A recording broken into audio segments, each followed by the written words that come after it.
The Secrets of Technology is brought to you by the StarQuest Production Network and is made possible by our many generous patrons. If you'd like to support the podcast, please visit sqpn.com/give. You're listening to The Secrets of Technology.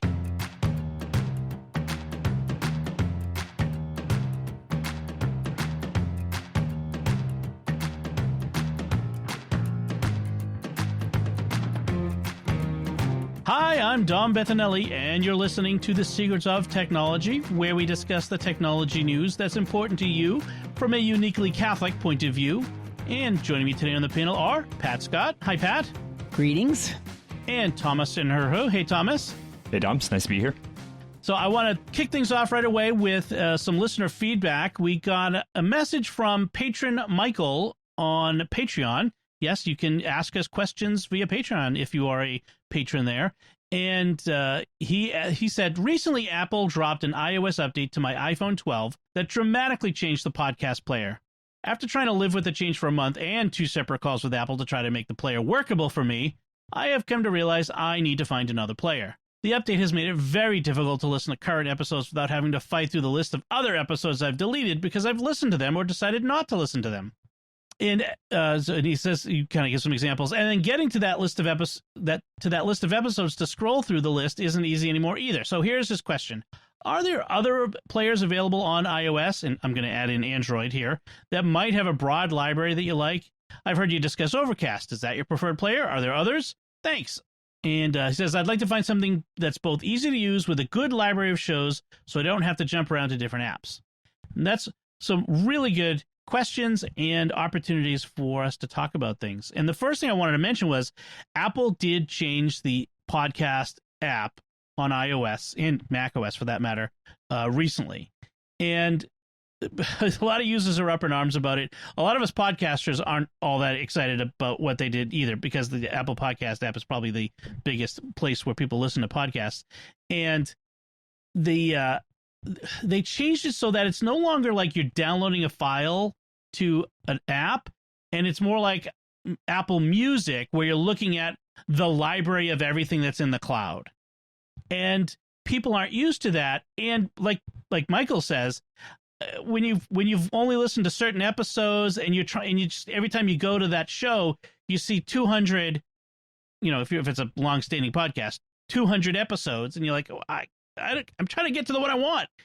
It has become really difficult, and so it's not good. It's not a good situation. And they don't have a good sorting mechanism or anything like that, or a filtering mechanism? No. I expect them to fix this, improve it, iterate on it. I mean, this is what Apple does. They throw everything out the door, and then they rebuild it from scratch. They did that with not FileMaker. Wow, that's a bad deep cut. I mean, the video app, the professional one, film.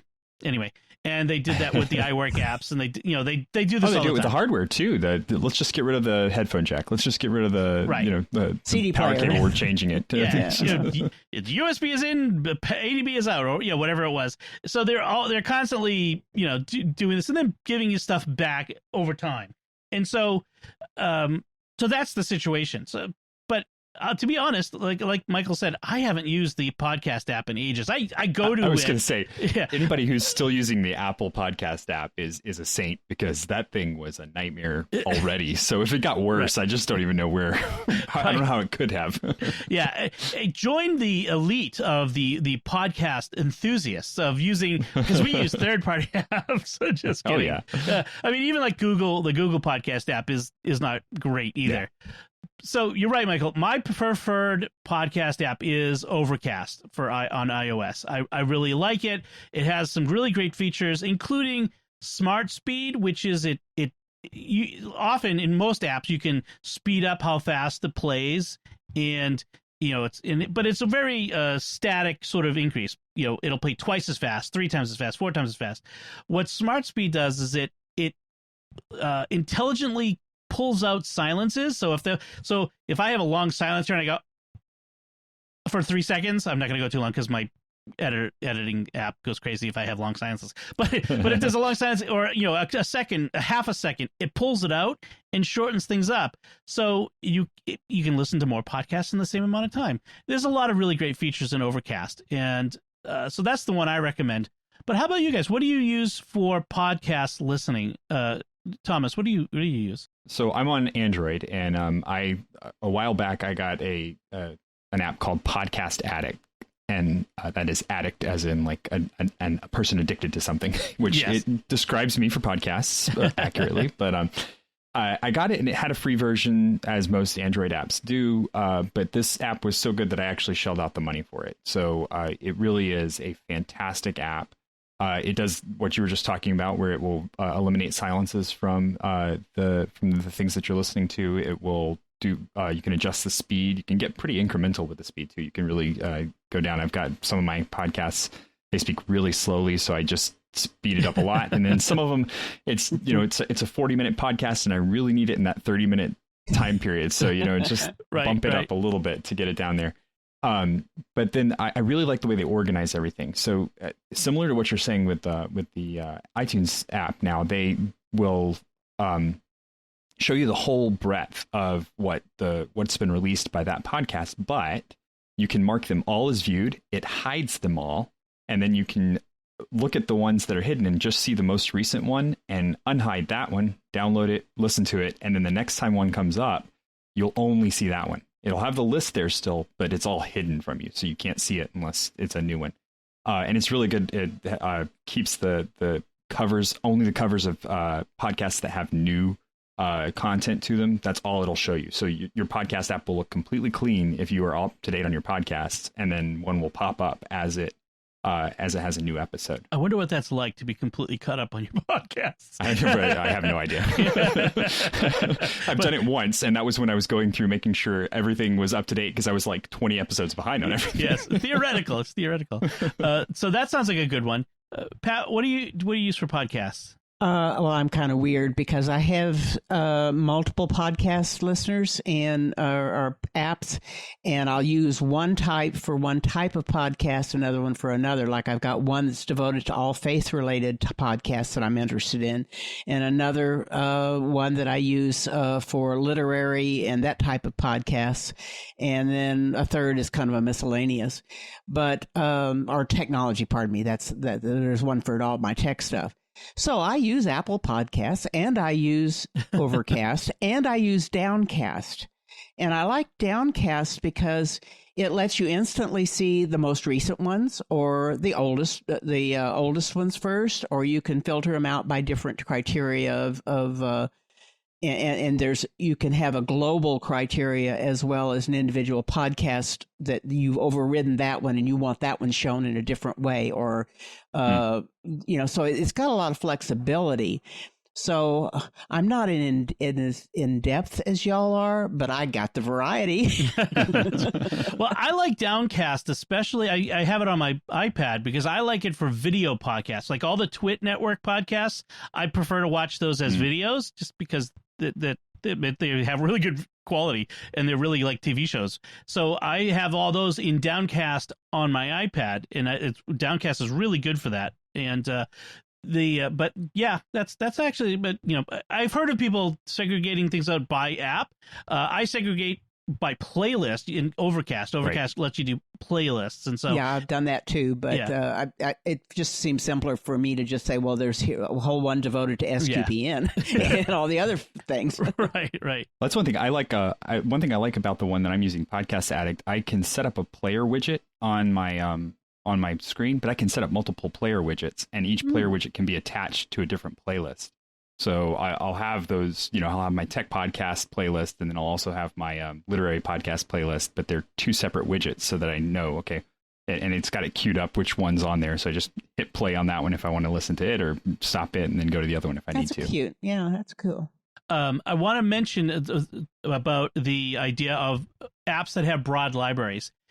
Technically, and most of the major apps will have all freely available podcasts. If a podcast is in the Apple Podcast directory, if it's in the Google Podcast directory, most mainstream podcast apps should be pulling from that. Let me put that's not exactly the same thing, but they should have the same podcast.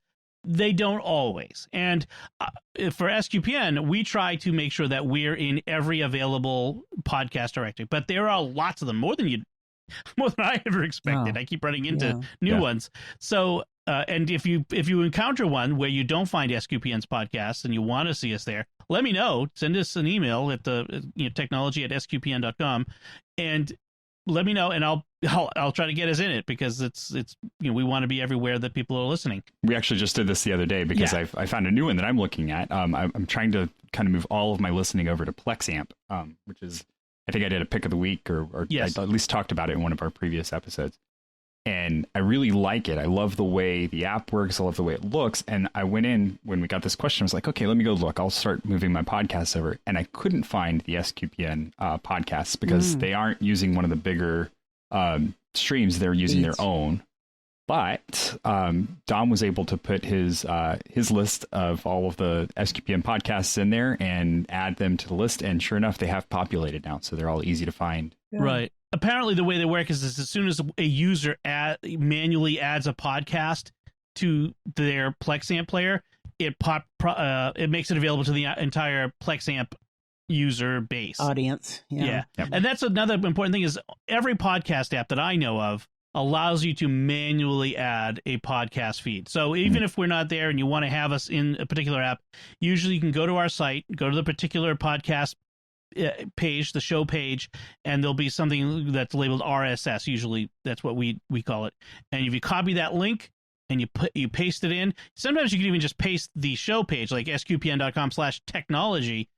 You can sometimes even do that, and it will find the feed for you, which is really helpful.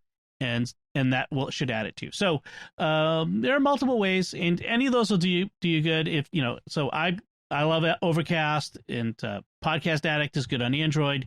Pocket Cast is another one that's available both on iOS and Android. So if you're bicultural, if you are ecumenical about your technology, there you go. You can it'll sync back and forth between them. So that's really good. So that's another one as well. Yep. That's one of the other things that recommended PlexAmp to me, because it's for both iOS and Android, but it's also got a desktop component for Linux, Windows, and Mac. Yeah. Well, and then there's those people who are not device bound, and they walk around their house, and Spotify is good for that on the different what am I trying to say? Digital assistants. Right. Right. In fact, you can play any SQPN podcast directly from your Echo device, just by saying, Echo, play Jimmy Akin's Mysterious World podcast. Sometimes you have to say the word podcast at the end, and then it will start playing the latest episode. So, that works too.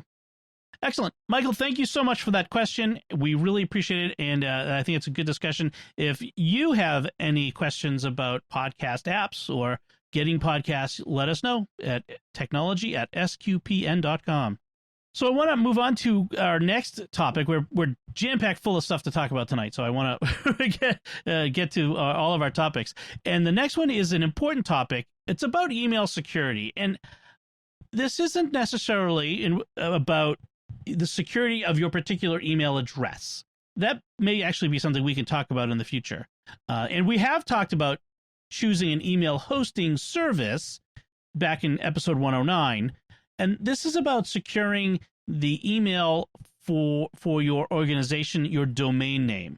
So if you are, say, a Catholic parish or a nonprofit organization or a business, and like we are sqpn.com, that's our domain name, and all our email addresses go through sqpn.com.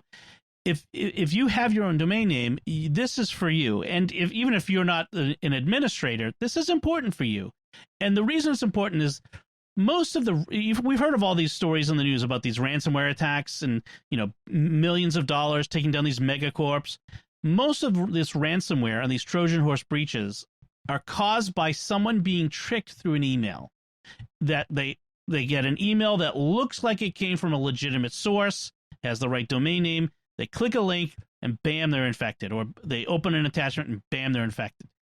So what we're going to talk about is some security protections that can help prevent spoof emails that look like they're coming legitimately from your domain but aren't. And again, this is about protecting your domain so that emails don't spoof emails don't look like they're coming from you to other people, and that's really what we're talking about.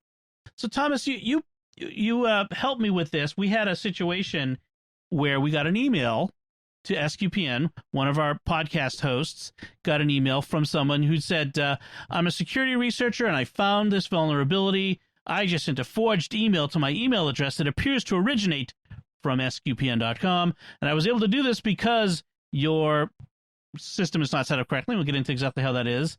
And then he offered to fix it for us for, money. And so I said, I know someone to talk to about this. And so, Thomas, I said this to you and to Jack, because you guys are both knowledgeable about these sorts of things. And you pointed me to some good information. And what is it we need to know, the three acronyms that we need to know about fixing your email server? So I think before we even get into the acronyms, I think it's important to kind of realize how emails are sent. So you have a server somewhere that is managing these emails going out. And I think most people know that. But then the thing is that once those emails go out, there's no real system that's mandatory to check that they came from that server. It's not a requirement. So your email goes out from your domain server, it hits a user, and that user gets an email that says it's from yourdomain.com. And that's great because that's what you want. You want your email to be able to go out that way. But the problem is that I can just as easily trick the receiver into thinking that it came from yourdomain.com, even though it came from my server locally at my house, because all I have to do is just put in the header information of that email that it came from yourdomain.com. So how do we solve that problem is the real question. And fortunately for us, this is something that people in the internet think about, and they have come up with a system whereby the address can be checked, not just that it says yourdomain.com, but that it says yourdomain.com and it came from an approved server that should be sending that URL emails. And so the three acronyms that they have are SPF, DKIM, and DMARC, DMARC. And DMARC's the one that really I know the most about personally. And so that's kind of where I pointed Dom when we were coming up with an answer to this question. And it's been a while since I've dealt with it. So it was back when I was running Nativity's Nativity Church in Brandon. That's where I was working before, and I was running some stuff for them. We were sending out some emails, and we had a problem with the same kind of thing, where somebody could spoof our email easily. And I dove deep into this world of like, okay, well, how do we solve this problem? And these are the things that I came up with. So yeah, the SPF stands for Sender Policy Framework, and it goes in your domain name record, which is that takes a lot to get into, but it's basically information on a distributed set of servers around the internet that tell computers when you're looking for this domain, this is the various places you go, and it has to do with web and email and other things like that. But so it's a record that says these servers are allowed to send mail for this domain, and say Google is your domain host and it's your email host, and it says, okay, from Google service. It's limited. It doesn't require the receiver to do anything if it doesn't come from that host, and it has limitations on how many potential hosts it could come from, and that's important because email from you doesn't just come from your email hosting service like Google, say, or your web host. It could come from a newsletter, like we send out a monthly newsletter from SQPN, and it says the return address is, info@sqpn.com, and that's coming, but it's coming from MailChimp. So I also have to say MailChimp is also a legitimate sender, that sort of thing. So it's got some limitations, and it's an older protocol. And then the DKIM is public-private keys. It's basically signing the emails that says that these emails are coming from the server they say they're coming from. So that's fine. What DMARC does is it sits on top of those, and it sets up a policy. When you get an email and it fails SPF or DKIM, you can do one of these things. You can tell it to require the server to do nothing. You could require the server to you should probably treat this suspicious and maybe mark it as spam, or you could require it to fail. If it doesn't follow our strict guidelines, send it back. Send it to the Bitbucket. Junk it. Now, and just so everybody's clear where this lives too, this lives on your domain. Yes. It's so when the receiver gets your email and their email checker is running through this information, they go out and they find out, oh, hey, this is the place it should be coming from. And they check with you. And then if you tell them, most of the DMARC's set up to not do anything, just because, if you do sign up for like MailChimp or something like that, and you want your emails to go out and say your company name, you don't want them to all fail immediately because you've set it up too strict. But but you do want that to happen. You want to make sure that you keep up with your DMARC when you're doing these things, because otherwise I could send an email with your domain.com and a link in it that sends your listeners or your viewers or your customers to somewhere I want them to go. And that's not good. Right. And the problem is that most organizations are not doing this yet. We weren't, and I hadn't even heard about it yet. And this is a problem. And in fact, I saw a statistic, and we'll have several links to help with this, including links from Google on how to set it up on Google servers and that sort of stuff. But they said that nonprofit organizations, 91% of them, a little more than 90%, have no policy in place for DMARC, which puts their relationship with the people that they email, like donors and volunteers, in jeopardy. And this is why I often think about parishes. Parishes that have their own domain are in jeopardy, because you're in jeopardy. You're potentially getting spoofed, and having people. There's a scam that's been going around about, it's coming from the pastor, and it says, I need you to go out and buy me a bunch of gift cards, because that's what your pastors want you to do, is buy him a bunch of iTunes gift cards and send me the codes. And I love that you're saying that completely independent of our experience here. That's happened to us several times. Oh, really? And so it's happened to you in Boston. It's happened to us in Tampa. So this is something that happens. Oh, just so everybody knows. I know several priests who've had this, like someone impersonate them like this. And, the secretary gets it, and it's coming from father, so I'm going to, do it. You need to we need to be more smart about our cybersecurity in general, and we've talked about this many times. And so even the Fortune 500 companies, only 23% of those have some form of DMARC policy in place. So this is, it's something that's there, something we can use. It's not super hard to implement. I did it, and having known nothing about it a few days before, and we've got it in place. It's just this is a no-brainer. We need to do this, and so we will have links in the show notes on where to learn more about this. And if you don't feel capable, competent, or you're not the person in charge of this at your organization, you should definitely pass it along to someone who is. And I'll even send you a link where Google has a checker that will check your domain. You can put any domain in, and it will check it and say, oh, these policies aren't implemented. And you can check your own company or church or, nonprofit or whatever organization and see. So just something to keep in mind. And if you've ever gotten an email from an organization, you're like, that seems really bizarre, let them know. And I would even pass this information along to them, because 99 out of 100, that's what happened, is that their email got spoofed. And you're the savvy viewer getting the email going, I don't think this is right, but they don't know. Right. No one's sending them the email that's it's coming from them. Right. Yeah. So definitely let people know. Well, and I see a lot of people that they will call me and say, well, I got this email, but this got this funny message saying it may not be coming from the server that you think it is. What should I do? And many times, I'll kind of look at it and say, yeah, it looks like it really is coming from them. It looks legitimate. And I'll tell them, let them know that you're getting these funny messages, and that way they can fix their security. And in fact, if Google is telling you that this may not, say if you have a Gmail account, this may not be coming from the person that it says it is, that's DMARC at work. That's exactly these various policies at work. And so they've said, we've checked, and it said this doesn't match up. This doesn't, that doesn't match the records. And so they're saying, and that's where it's at work, and it's alerting the end user, saying, be careful. And the odds are that the people who sent it, who've set up the policy correctly, they're getting emails back from servers when this sort of thing happens, and so they can check.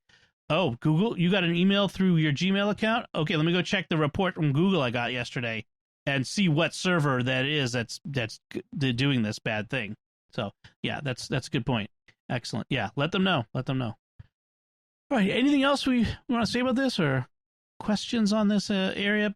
It's a technical topic, but I think it's an important one that we all need to understand, because cybersecurity is only becoming more and more important as these these gangs, really is what they often are out there more active, these hackers with their ransomware and all this other stuff. And we've got to be smart to defend ourselves and the organizations we work for. We've got to be good stewards, especially if we work for the church or nonprofits or that sort of thing. We got to be good stewards of what we're in charge of. Well, generally speaking, this is a very easy solution that it really doesn't take long to implement. I think the biggest danger is that you implement it and then you decide to do an email campaign and forget to change your DMARC, and then that's going to cause chaos. But it'll be quick chaos that you'll be able to go, oh, that's right, I forgot that DMARC thing, and you can fix it, no problem. Yeah, in fact, that's the case where we're at. When the last customer I got I was sure that basically it was an organization that now has outsourced their newsletter to somebody else. And so it's coming in from their organization name, but it's not really being mailed by the organization. Right. So, and like I said, like SQPN uses MailChimp, and MailChimp has a really good instructions to walk you through on how to set it up so that they are an approved sender for your domain as well. And that's important.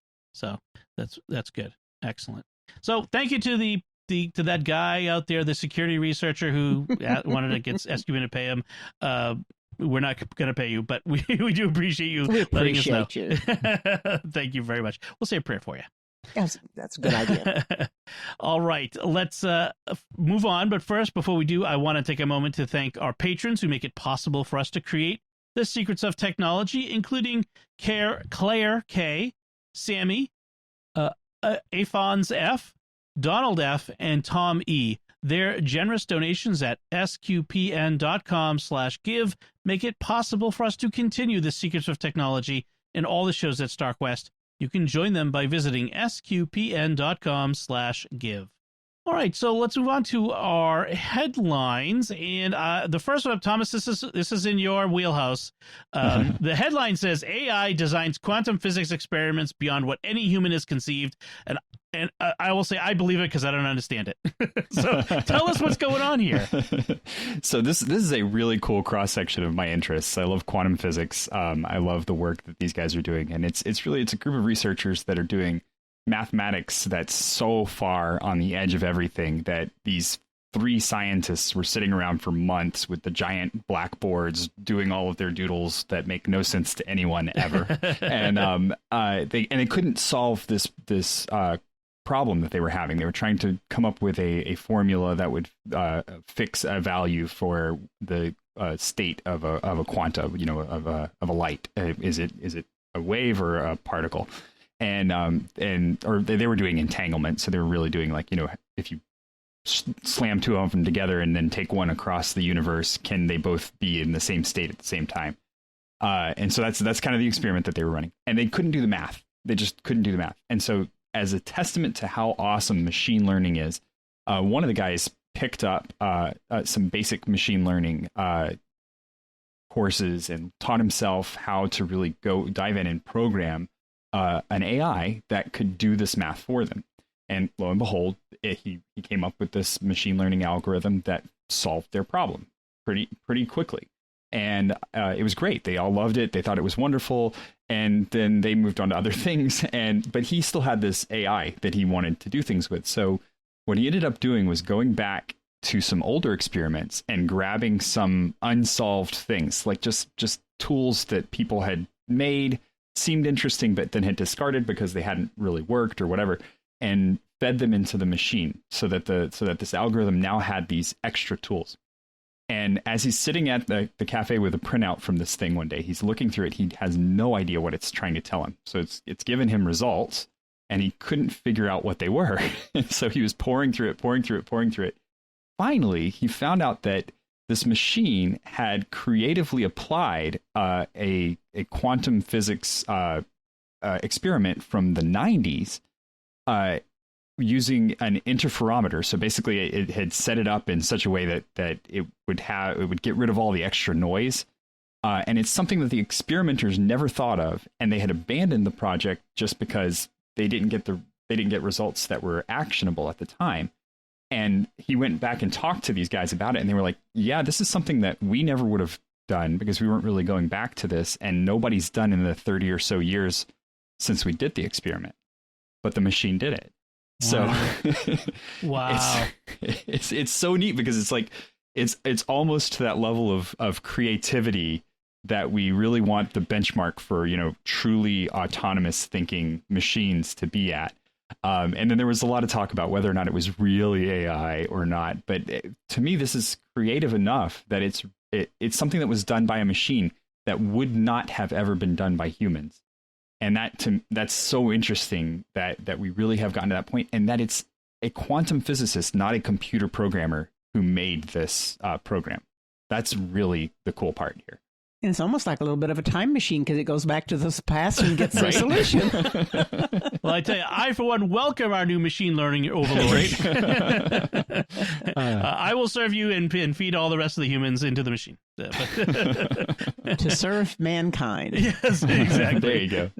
In quanta. So awesome. That is actually, you did a great job of making that understandable to those of us who are not super knowledgeable about this. You're welcome. That was cool. I like that. Our next headline is interesting. Not just if it's well, let me just give you the headline, then I'll tell you why it's interesting.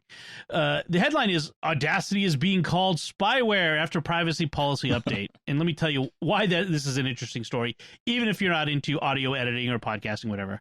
Audacity is an open source piece of software that for audio recording and editing. And it's been around for ages. I've used it for so long. And it was recently purchased.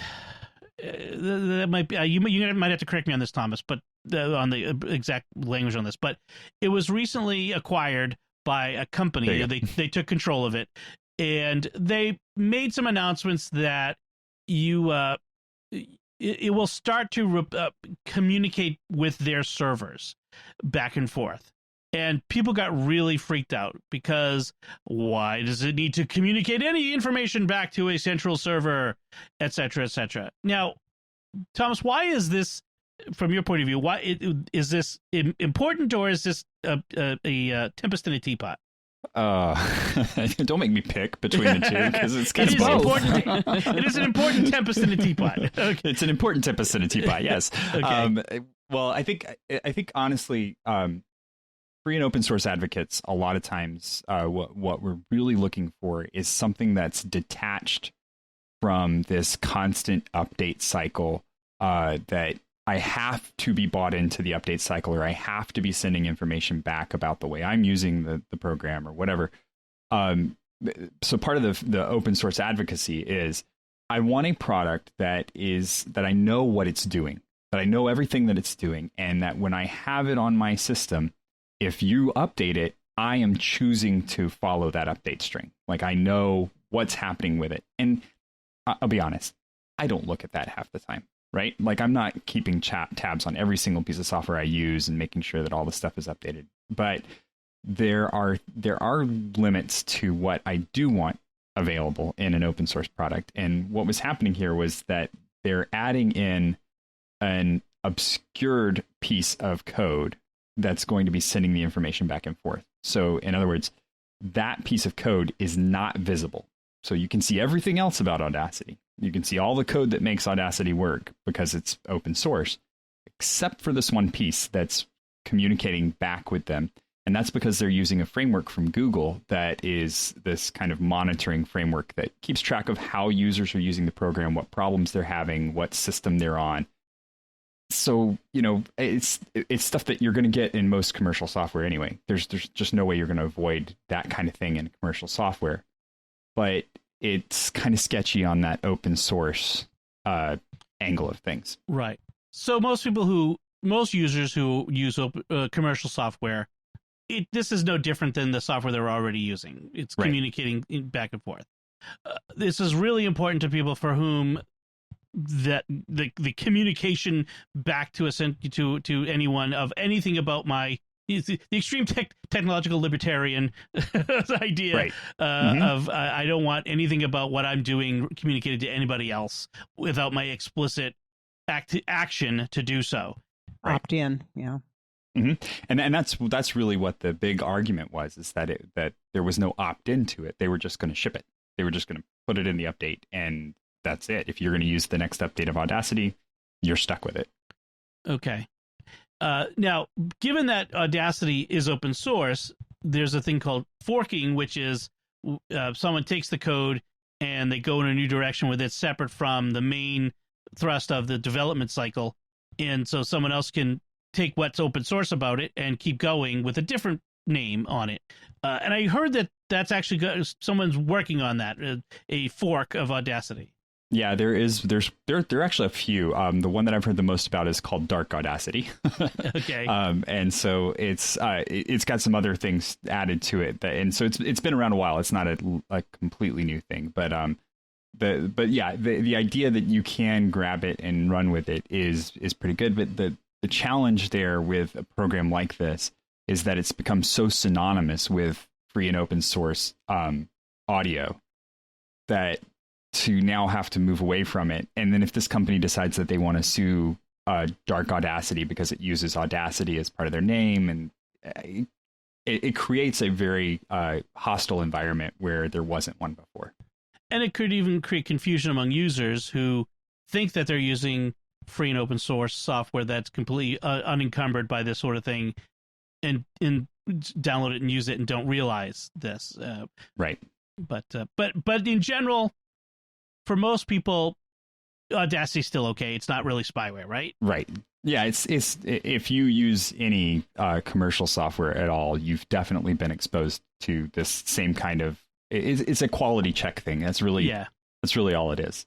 Well, and a lot of it, being a developer for 28 years, you want feedback from a product on how it's failing, how you can fix it, what limits are being crashed, and so how you can get back in there and see, well, is that thing never even exercised, that particular piece, we can remove it, or is it something that it's crashing all the time, we need to get it fixed fast. And that's the type of telemetry that most commercial software has in it, and you want developers to be able to learn and fix products, and it's hard to get that information back, but you have to do the monitoring in a responsible way. And not gathering it for sales purposes or gathering it for information sales. Yeah. Right.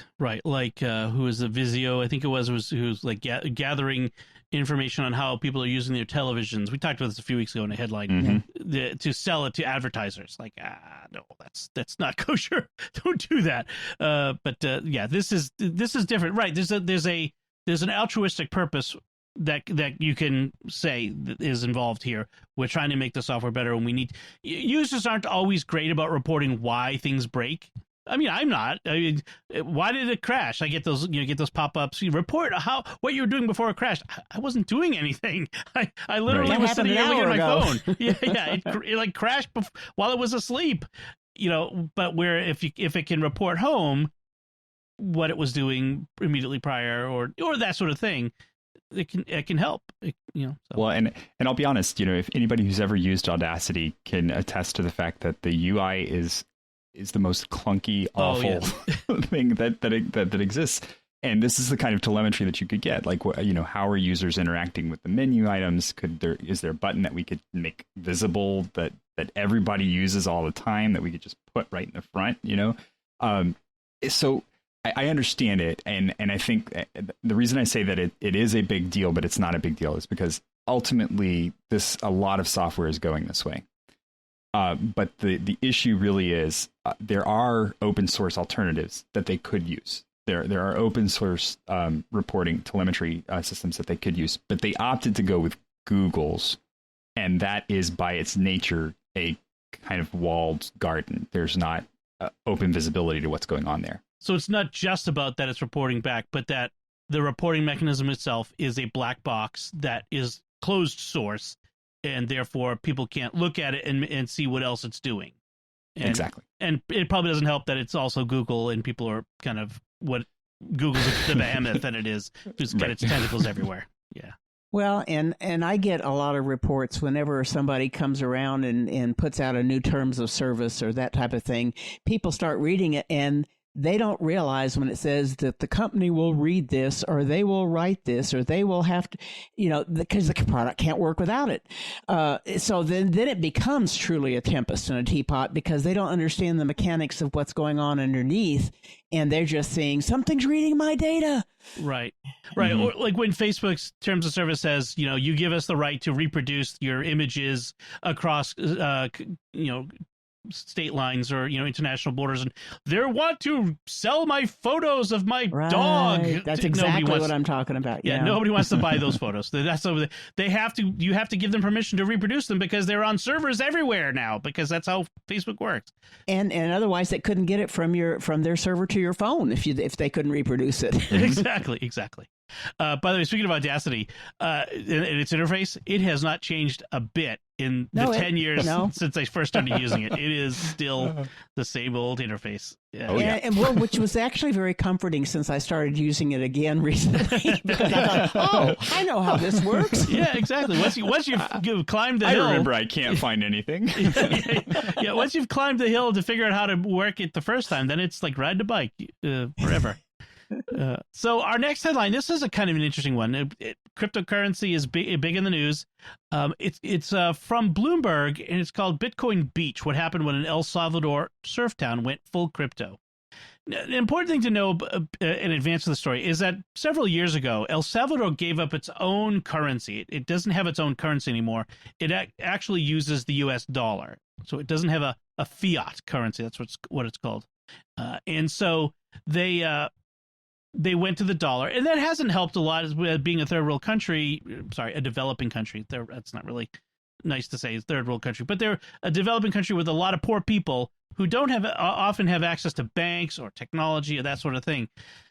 And a group of Americans, especially some who had come into some Bitcoin wealth, as their early Bitcoin ownership gave them huge wealth in Bitcoin, have decided to start an experiment to help El Salvador, and specifically starting with this particular beach town, to start to use Bitcoin as its currency to free it from the inflationary aspects and the governmental controls of U.S. currency. And I found it interesting, this idea of we can come into this poor town and give them enough technology, and 90% of the households are using Bitcoin of one kind or another. And one of the things that, like they said, it helps is, like, for example, this construction company, the owner pays his workers in Bitcoin, which helps because now they don't have to take half a day off from work to travel hours to go to the closest bank to get their money. They now have it in an app on their phone right off the bat, and then they can trade it. There's a Bitcoin ATM in town. They can spend it at the various businesses in town, et cetera, et cetera. I find that very interesting. What do you all think of this idea of helping in developing nations using these cryptocurrencies to help the people?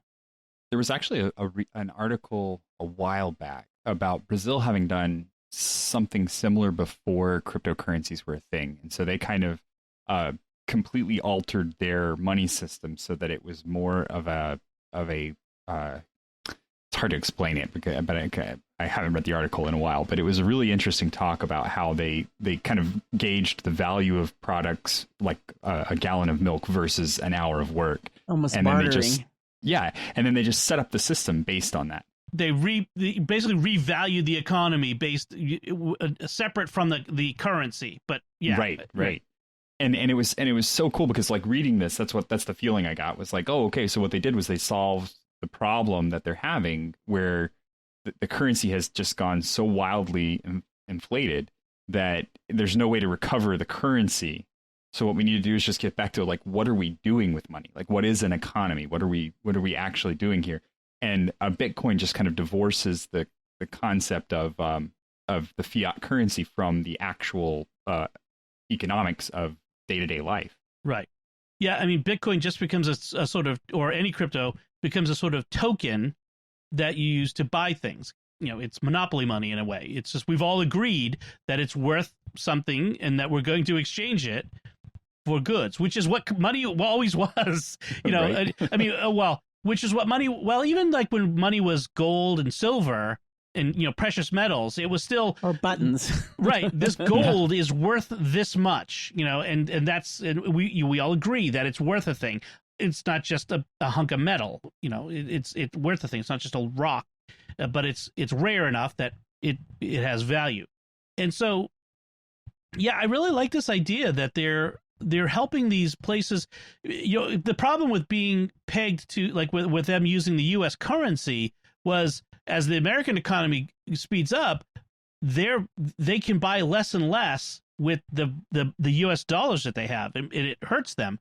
So by having their own digital currency, they don't need to have a bank local to them. They can have their money in an app, and it's fascinating to me because when you think about it, a lot of like you think, well, how could all these poor people have smartphones? In fact, in a lot of countries, developing countries, the smartphone smartphone penetration was much earlier than it was in the U.S. and other first world nations because that's what they had for internet access. We didn't feel the need to have smartphones as early because we could get access to the internet at work and at home and all this stuff. Whereas people in these developing nations, they didn't have that, and this was the only way to have that, and so they got these things for early. So they have phones, they have apps, and they were more used to it earlier, and so that's one of the reasons why people tend to be more comfortable with these things. So I find it interesting that they're doing it. It's still up in the air whether it'll work. This article is from a little ways back, from June. I'm curious how the recent volatility in Bitcoin has affected that's what I was worried the about. experiment. Yeah, because it's gone like down and back up again a little bit, but it's all over the place. And so they talk about riding waves in here, but it's like from $22 to $30, and Bitcoin's been way more volatile than that lately. Yes, yeah, up and down. It's like surfing in this El Salvadoran surf town. You're surfing your crypto too.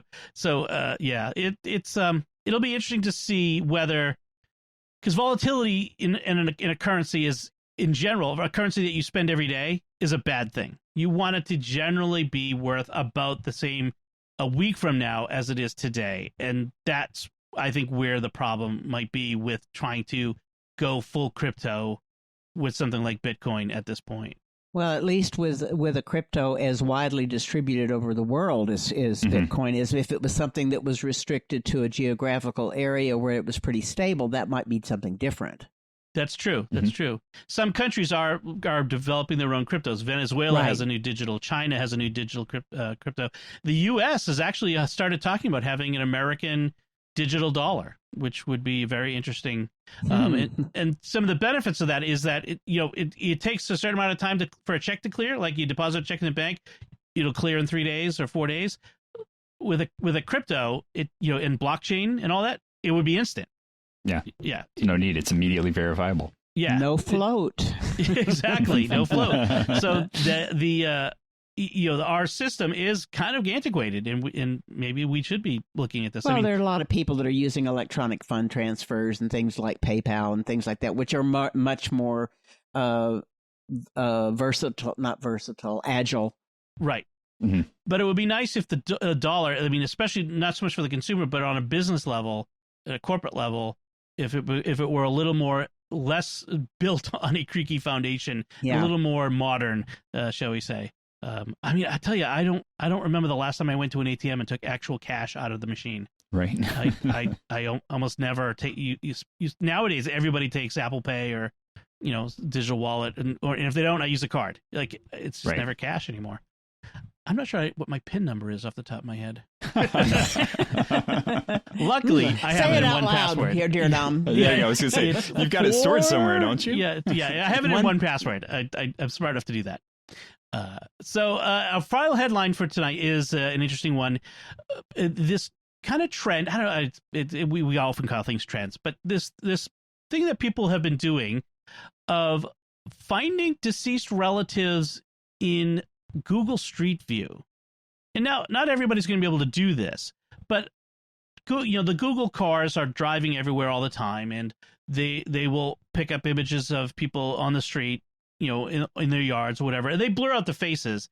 But people have been finding their deceased relatives, their grandparents, their parents who've passed, touring through the towns that they lived in, and going down their street and seeing, oh my gosh, that's my dad, or that's my mom.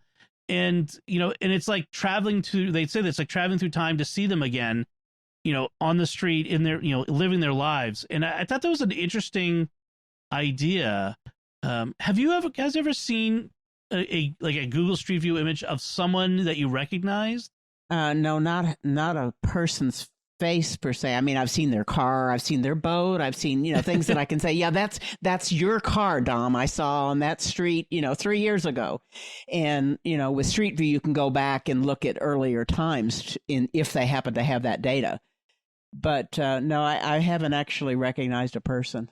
Yeah, I'm in the same boat. I've seen places, and it's funny. I think our house still has like 2 cars ago in our driveway. Yeah. So Well, I could tell, what year it was by when my brother bought the boat, and then when it was sold the boat, and because it came and it went. I looked at Google Maps of our house, the satellite image of our house, and I'm looking at it, and I'm zooming in as far as I can go, and I'm saying, who left the van door open? That's right. Preserved for all time. The van door. Someone left it open in the driveway. I found the picture of your house with a for sale sign on it. Did you really? On Wander and on my Quest the other night. And wow. I could go, there was about 4 views I could see of the house with the for sale sign, and then a couple of iterations of since then. You can see the bushes grow out of control in my front yard over time. Right, and the tree that died. Yes, the tree that died. Yes. So yeah, it is fun to like my kids love Google Earth. They love to tour around in it, and it is interesting to look at places, over time. And that's actually one thing I should point out is that a lot of times you'll see, I think it's a clock image in the top corner of the window of a Google Street View if they have old images from the same place, old views of the same place. There's a I'm trying to think of in this article. We'll have a link to the article from the BBC about this. There's a clock icon that will appear on the top left-hand side of Google Maps if there's a older image of the same view. Google Maps, but not Google Earth. That doesn't have the feature Google Maps. So I thought that was a fun thing. And who knows, maybe you'll find somebody that you never thought you'd see again. Well, and as time goes on, we'll see more of those. Yes, we will. Yes, we will. We'll be immortalized. That's what I was going to say. It's a really interesting virtual cemetery, kind of a memorial to, and as our capacity for storage gets larger, the ability to store this kind of information is really interesting. And I don't know, this is so like Ghost in the Machine kind of stuff that's we're going to move to a place where there is a digital record of us that exists long after who we are. And because right now what we're catching is people who haven't grown up in most of the time. I mean, I'm not going to say that that's not possible, but most of the time you're catching someone who hasn't grown up in the digital age and doesn't have that footprint all built into everything that they've been going through. And so, I was reading through this and I was like, it was fun and neat, and I took it for what it was. But then at the same time, it's really kind of an interesting concept of like, who is the person that you're going to leave behind? as you pass, and all of these things that you've created of yourself and about yourself online. All your tweets and social media posts and all your everything that you are. Who are you? What's your legacy that you've created? Right. You're creating a digital image of yourself, and it's something to keep in mind. A little memento mori there, to think about. It's also interesting that we're kind of creating a digital image archive of the entire planet, at least the planet accessible from the road, but even from satellite images. Like, we have an ongoing digital archive of our entire planet that we're creating. And we see disasters in there as they start coming up, fires and, the wildfires and all of that type of thing you see evidence on these time-lapse maps. And so it's fascinating. Time passes. Yeah. And in 100 years, 200 years, 300 years, historians will be able to go back and turn back the clock and look at what Earth looked like in 2021. Well, there is a website out there that has taken like the rainforests and different things and the icebergs and glaciers and done this type of satellite imagery to show you what the difference is between 10 years ago or 20 years ago, I think is when they started. And it's kind of awesome in a good way and dire way too. Yeah. But you'll be able to do this for the entire planet. I mean, that's kind of interesting. It's almost like a time machine, which is kind of fascinating, especially as the resolution and storage capacity grow. Mm-hmm. That it'll only get more granular, which is kind of something to think about next time you're sitting in your backyard. Right. We're living in a simulation. That's all we're just seeing is the backups. Yeah, that's right. All right, let's move on to our picks of the week. Those were some great headlines this week. But Thomas, I'm going to give you the first pick of this week. What's your pick? Alrighty, so mine has a little bit of backstory and then a cool find on it. When we go to places where we can buy family passes, so we went to this botanical garden near us, and we bought a family pass. And for us, that means kind of like stealing. We just feel like, because they're thinking family pass, like mom, dad, 2 kids, we're good. No, we come in with the whole troop of, 8 kids following along with us. So we feel like it's theft. So we always go to the gift shop to try and buy something. And I found this great teacup, and it's a tea mug that has a picture of Ben Franklin on it, and he's flying a kite, but the kite flies off the top of the mug, and there's a notch cut where the kite string goes. And so when you put your tea in, it looks like he's flown his kite into your tea. And so I thought it was the most creative thing I've ever seen. And fortunately, there on the bottom, the company that made it was advertising their website, which is called the Unemployed Philosophers Guild. So it's philosophersguild.com. And so we went to check it out just to see, offhand, maybe they have some other cool stuff. This is a treasure trove of absolutely nerdy, amazing, wonderful things.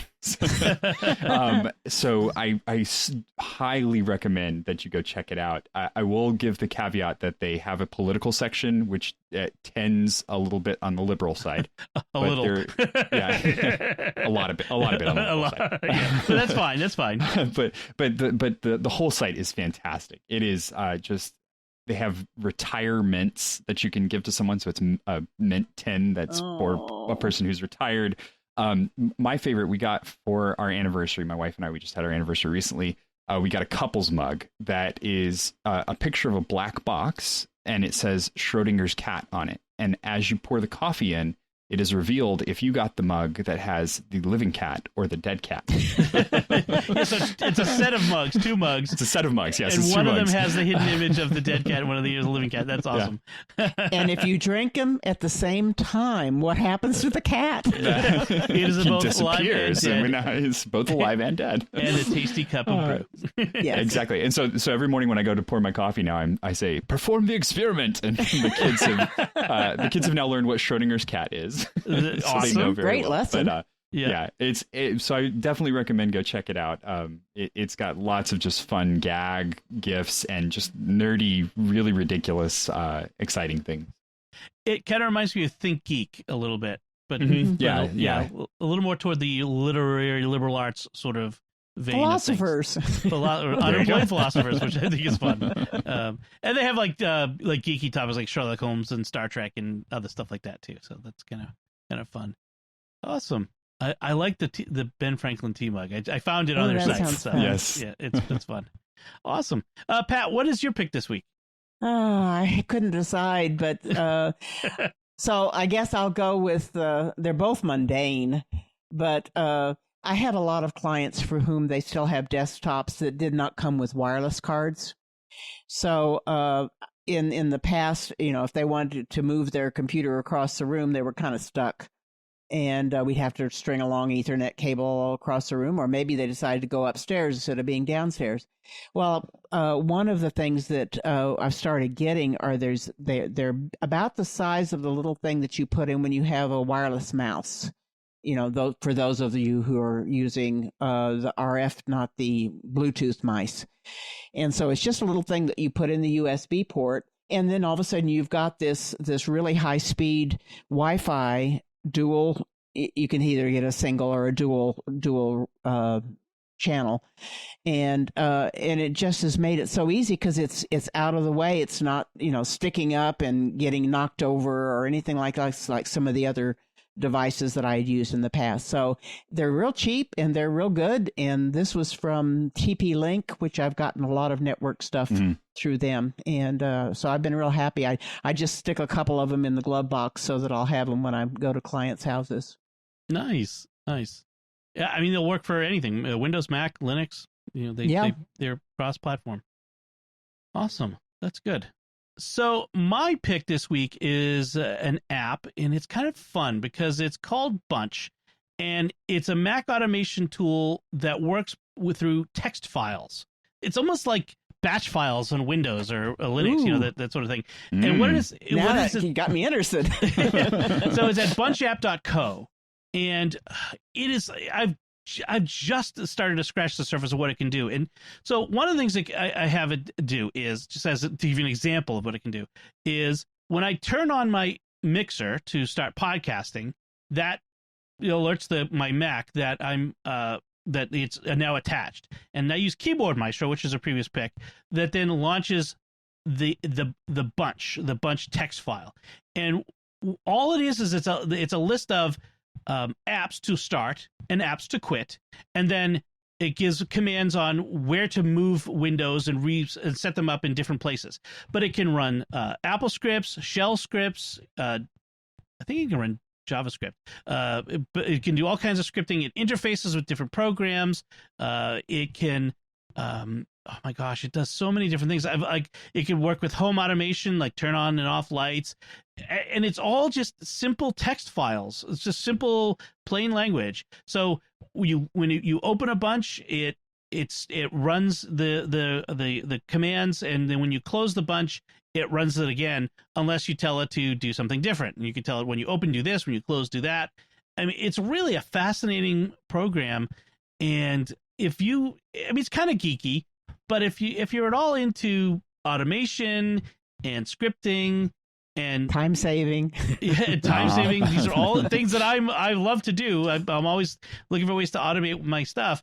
This is something to check out. It's a lot of fun. So it's at bunchapp.co, and it is I think it is donationware. So it's just pick it up and throw Brett Terpstra, the developer, a few bucks if you like it, because I think you will.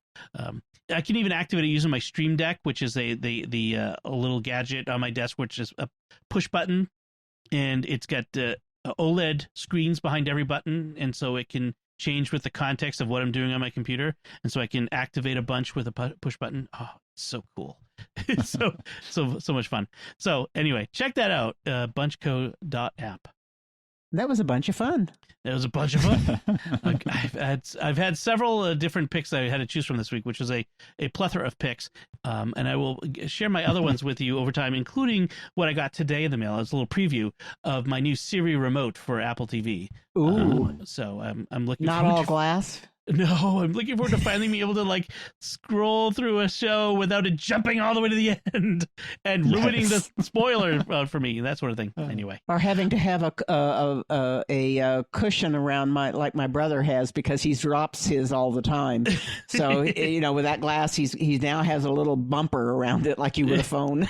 Right. Yeah, my old Apple TV remote, the buttons were starting to break. They were starting to depress into it. They weren't they didn't have the give like this. I said, it's time. Thank the Lord that Apple has given us a new Siri remote. So Yay. happy with that. But I will give you a full review. I just got it today, so I haven't been able to play with it. But I'll give a full pick review in the future.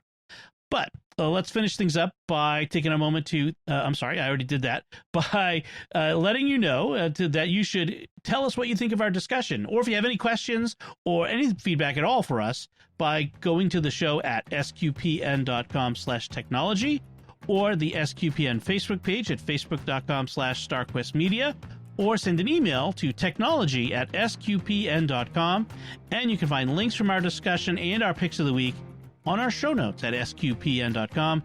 Join the StarQuest fan club by texting StarQuest to 66866. That's StarQuest, one word, to 66866, and that'll get you on our newsletter, and you'll be getting a couple emails a month from us with the proper DMARC policy applied.